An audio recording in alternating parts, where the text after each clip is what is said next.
Baay'ee galatooma. Kuni seminaara yeroo duraatiif biiroon barnootaa qopheessee seminaara akkanaa kana qopheessuu kan beekamu yuunivarsiidha. Kaayyoon seminaara kanaa Inistituutiin qo'annaa saayinsii fi teekinooloojii guddina biyyaatiif maal gumaachu kan jedhudha.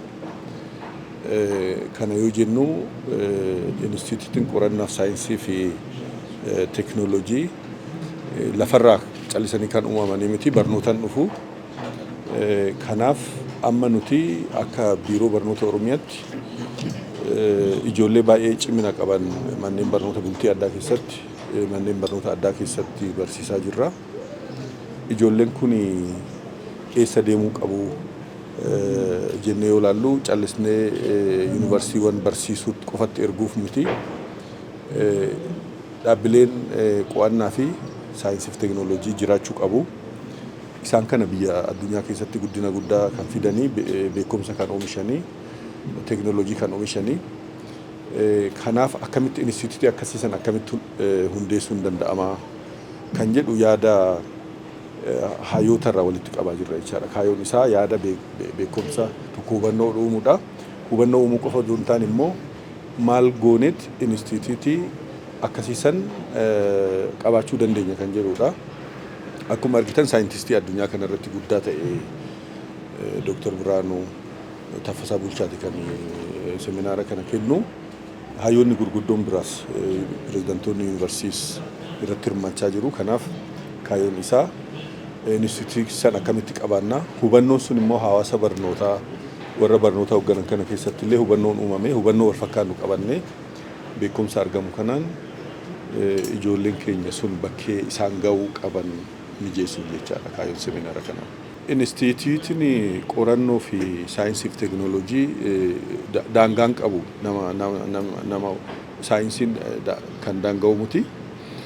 Kan naannootti yookiin immoo kan federaalatti yookiin immoo kan Afrikaatti waan jennu muti. Kan nama hundaa tajaajilu haa ta'uti garuu ka'umsa isaa tarkaanfii duraa kan fudhate mootummaa naannoo Oromiyaa jechaadha. Egaa itti deemamaa jira piroojeektiin kun yeroon isaa yoo ga'e gara mootummaatiin ibsiin kennama. Ammatti yaada isaati kan walitti qabaa jirru jechaadha. Yaada isaa walitti qabaa jirra. Marii irra jira.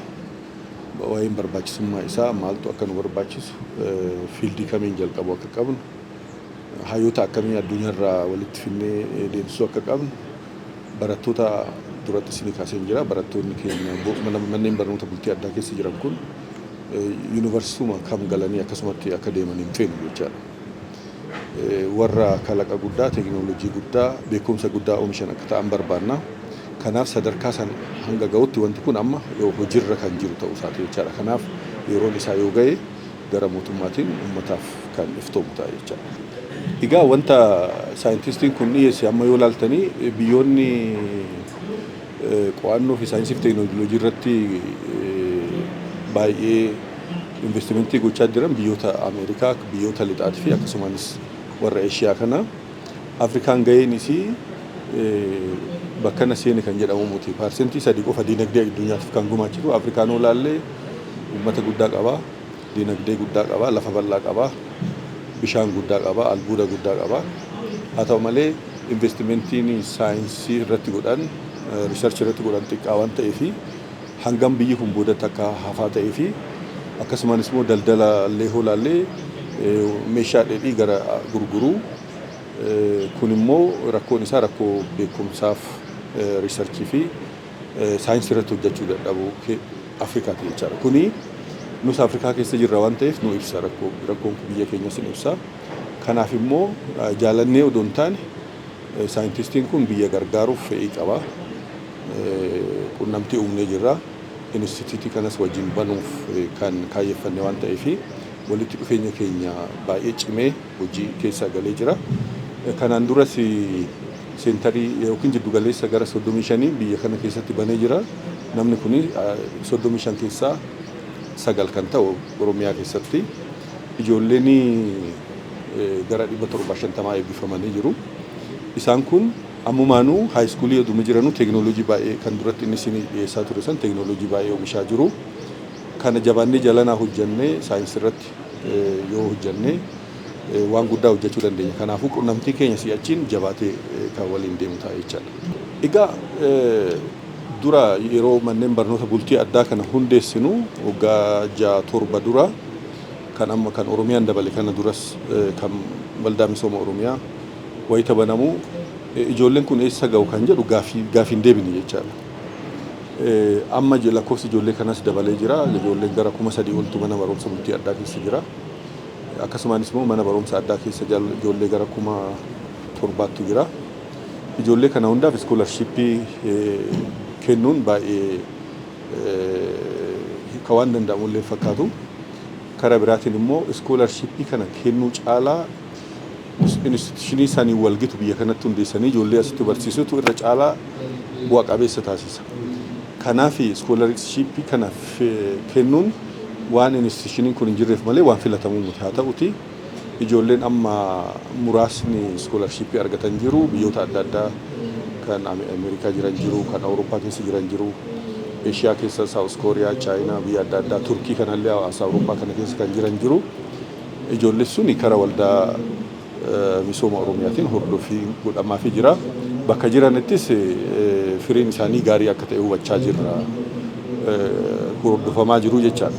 Haa ta'uti akkuma duratti kaasee nama 1,000 lakkaa'amu kana iskoolarshipii barbaaduun baay'ee waan filatamaa miti jechaadha. Ijoolleen keenya asitti ta'anii instituushinii sadarkaa biyyoota biraatti baratan san asitti hundeessinee saayintistoota yookiin injiinaroota, piroofeesaroota jajjaboo addunyaarra jiraniin akka barsiisan gochuudhaan biyya isaanii akka gargaaran gochuutu irra filatama jechaadha. Kanaaf seminaara kana kondaaktii yoo goonu yookiin immoo yoo qindeessinu kaayyoowwan kana hubannoo kana hawaasa barnootaa keessatti uumuuf jechaadha. Amma kanaan dura yuunivarsiitii saayinsii fi teekinooloojii Adaamaa keessatti barattoota laalanii waa'ee riisarchii kana qofa osoo hin taane ijoollummaa isaaniirraa ka'anii akkamitti akka mana barumsaa keessatti baratanii sadarkaa addunyaatti immoo biyya alaa deemanii baratanii saayintistii guddaa akka ta'an ijoolleef muuxannoo qoodanii jiru.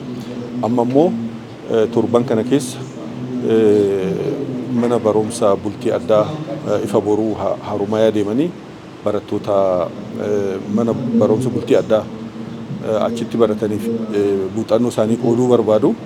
Kan isaan achitti muuxannoo qoodan san akka kanatti saayintifik riisarchii odoo hin taane kan dhiyeessanii waanuma jireenya isaanii akkamitti haayiskuulii asitti baratanii biyya alaa deemanii baratanii saayintistii guddaa akkamitti akka ta'an ijoolleef muuxannoo isaanii rool moodelii ta'uuf ijoolleef hin qoodu.